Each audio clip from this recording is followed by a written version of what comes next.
Hi guys, good morning.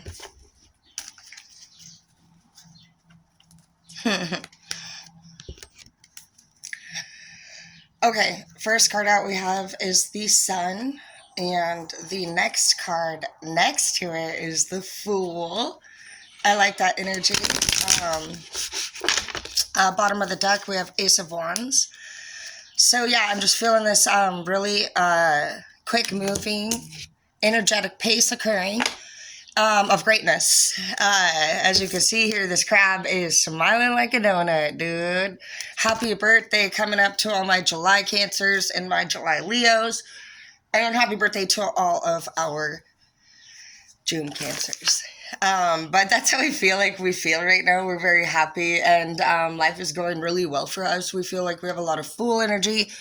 We're in this very high, intense manifestation mode right now. And when your vibes are high and when you're feeling really positive and you're feeling really confident, like, I don't think that there's a lot that can hold you back. You know, what I hear though that's gonna happen is sorry, I'm looking for my coffee. You just gotta be aware of little miniature obstacles such as this cliff. At one point in your journey, you are gonna reach a cliff, or you could call it a person, a halter. It could be a problem of some sort. Well, the Fool, when he gets to the cliff, personally, he jumps off of it and says, fuck it, he don't care. So, what the hell? I'm so confused. Where's my coffee? It's probably right in front of my face. Be right back. Okay, guys, sorry about that. Next card out is the Six of Coins in the reverse. And part of your guys' new manifestation will be switching the way that you appear. Your outfits. For example, if where you're trying to go, like let's just say you wanted to be a businessman and you wanted to make a lot of money. So you're going to start paying attention to how that group of people dresses and acts and talks. When we're in manifestation, there's like a real fine line between being fake but also transitioning into what you would like to be or how you would like to see yourself. There's nothing wrong with wanting to do better, be more, or be better. So if you have to invest a little bit into your look, do that. Because people really do look at that. They look at the way that you talk, look, and act. And so it's just like this whole vibe all in one. Even for me, for example, I imagine I would need to go through a few more healing things. I'll give you an example. Like for me, one of my dreams is to obviously continue to make videos. And I was thinking the other day, what could be stopping me from my success if I had to choose something? I would say for me personally, if I was already where I wanted to be and I was taking a look at me and my situation, I would pay very close attention to what trauma I have unhealed. Because for me, when I have a breakdown, I tend to return to that trauma. And if I were a producer, I would be concerned that maybe I would do that on set. And I hate to say it, but you know, that's you being honest with yourself and swallowing that and saying, okay, well, you know what? If you're feeling it, if you're thinking it, what could be a dilemma? What, like in the past, a dilemma for me following my modeling dream or taking pictures because I love to do that. I've been doing that for at least 15 years. I had boyfriends that were insecure and they freaked out every time I did a shoot. And so I didn't. At one point, I stopped shooting for about 6 years straight just because one boyfriend threw a big fit. So you got to just go through your life. Another thing could be, now I'm going to be honest with y'all. I see a lot of adults out there, straight up 100% really struggling through it, okay? And when I say the term really struggling through it, I'm talking about an adult who don't have a job, doesn't have a license, doesn't have a car, and doesn't have their own place. And honestly, your life, and then they're in a relationship on top of that. Okay, guys, you have got to be kidding me. There is no way for a relationship to be successful when you're a mess. You cannot bring two messes together and expect the environment to get cleaner. It doesn't make sense, guys. And for me personally, if I have to choose whether or not I'm going to actually stop in the middle of my day and help somebody, this is what I look at now today, just so that I can preserve my energy and apply it towards my own manifestations, not theirs.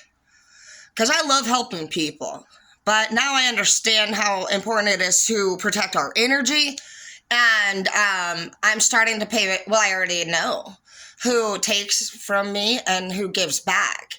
You need to make sure that it's just like equal. And you need to make sure that you feel like you're getting what you need out of the situation and that it's healthy for you. You need to actually write down what needs you have that need to be met. And you need to start taking action. Taking action came up yesterday. And it's just saying straight up that some of you guys are caught up in these chaotic relationships. For some people, we got the ones that are single, we got the ones that are in transition, and then we got even some that have exes on their ass. And those are the things that you got to look at. You know, what's holding you back from jumping off of this cliff right here? What's holding you back? According to the cards here, though, I believe it could be money that's holding you back. Because we have the Six of Coins in the reverse. And then we also have, I consider the Six of Coins my nice outfit come up card. And these aren't outfits that you normally would have on you. These are outfits that you were able to purchase and buy.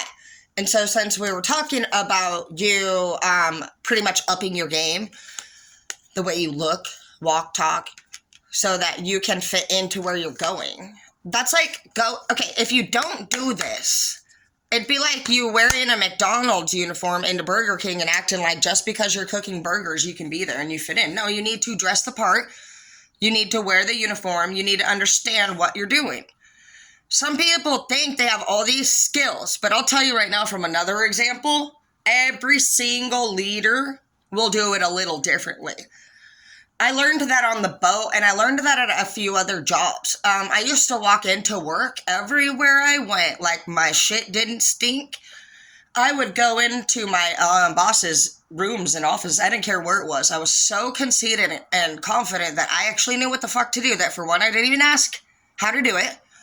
I went in and did it how I wanted it. It wasn't done the way they wanted it to. I ended up bringing a lot of attention to myself from not just my boss, but my entire crew at a few different places. I was very loud, outspoken, and cocky, and I would tell them that this place is fucking disgusting, and we needed to move this table over here for these reasons. I would even research the laws, the regulations. I was very rude. But it took two jobs in particular where I was working around some really strong women, and they put me in my place. One day, I moved the whole office around, and it looked great, I thought. Still do. When I came back the next day, that shit was moved right back where it was. They practically pooped on the floor. That was the first day I learned a lesson, I'm pretty sure. And then right after that, I had a boss, and I really liked the way this boss taught me things. She's the one who seconded the first boss's behavior, but she did something that no boss has ever done. She walked with me to every single job duty, and she did a demo. And then she asked me to perform it exactly how she did it, and confirmed it, and walked away. I'd never had that before. That was the day that the first example that hit me actually started to make sense to me. Because if you think about it, getting approached and talked to and being told that what you did is not right and that you're in trouble lets you know that you did something wrong. But to have somebody come with you and teach you, confirm with you, and expect you to do what you said you were going to do is basically an act of a choice to not do it correct. So this is what you need to do.